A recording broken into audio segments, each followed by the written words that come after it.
കഴിഞ്ഞ ദിവസമാണ് നടി ഹരിത ജി നായർ വിവാഹമോചിതയായ വിവരം സോഷ്യൽ മീഡിയയിലൂടെ അറിയിച്ചത്.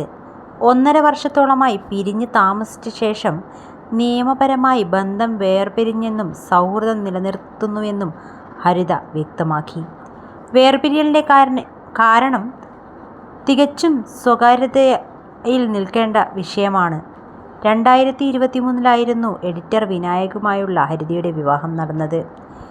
വിവാഹസമയത്ത് ഹരിതയും വിനായകും മാധ്യമങ്ങളോട് പറഞ്ഞ വാക്കുകളാണിപ്പോൾ ശ്രദ്ധ നേടുന്നത്. എനിക്കിതൊരു അറേഞ്ച്ഡ് മാരേജ് ആണെന്ന് ഹരിത പറയുമ്പോൾ വിനായക് പറഞ്ഞത് എന്നാൽ എനിക്കിതൊരു പ്രണയവിവാഹമാണെന്നായിരുന്നു.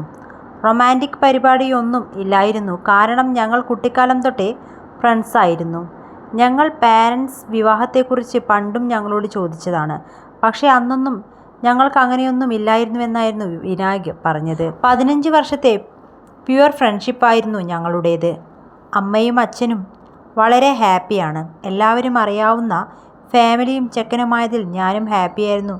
സേഫായിരിക്കുമെന്നാണ് അവരുടെ മനസ്സിൽ. അതുകൊണ്ട് തന്നെ തുടക്കം മുതൽ അവർ സന്തോഷത്തിലാണ്.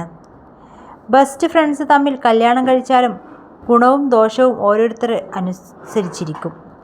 എല്ലാ ബെസ്റ്റ് ഫ്രണ്ട്സും കല്യാണം കഴിച്ചാൽ അടിപൊളിയാകണമെന്നില്ല. എല്ലാ ബെസ്റ്റ് ഫ്രണ്ട്സും കല്യാണം കഴിച്ചാൽ മോശമാകണമെന്നുമില്ല. ഞങ്ങളുടെ ഫ്രണ്ട്ഷിപ്പിനെ വാല്യൂ ചെയ്യുന്നുണ്ട്. അത് പോകാതിരിക്കാൻ സ്ട്രഗിൾ ചെയ്തു. ജീവിതത്തിൽ ഇങ്ങനെയൊരു വിവാഹം നടക്കുമെന്ന് വിചാരിച്ചതല്ല. ബാക്കി വരുന്നിടത്ത് വെച്ച് കാണാമെന്നായിരുന്നു അന്ന് ഹരിത പറഞ്ഞത്. സങ്കല്പത്തിലുള്ള പയ്യനാണോ ഭർത്താവായി ലഭിച്ചതെന്ന ചോദ്യത്തിന് അല്ല എന്നായിരുന്നു ഹരിതയുടെ അന്നത്തെ മറുപടി. ആർക്കും അങ്ങനെ ലഭിക്കില്ലെന്നും ഹരിത അന്ന് പറഞ്ഞു. നേഴ്സായിരുന്ന ഹരിത കസ്തൂരിമാൻ എന്ന സീരിയലിലൂടെ അഭിനയ രംഗത്തേക്ക് വരുന്നത്. തിങ്കൾ കലമാൻ, ശ്യാമാപരം തുടങ്ങിയ സീരിയലുകളിലും അഭിനയിച്ചിട്ടുണ്ട്. സീ കേരളത്തിൽ സംപ്രേഷണം ചെയ്യുന്ന സ്നേഹപൂർവ്വം ശ്യാമ എന്ന സീരിയലിലാണ് നിലവിൽ അഭിനയിച്ചുകൊണ്ടിരിക്കുന്നത്.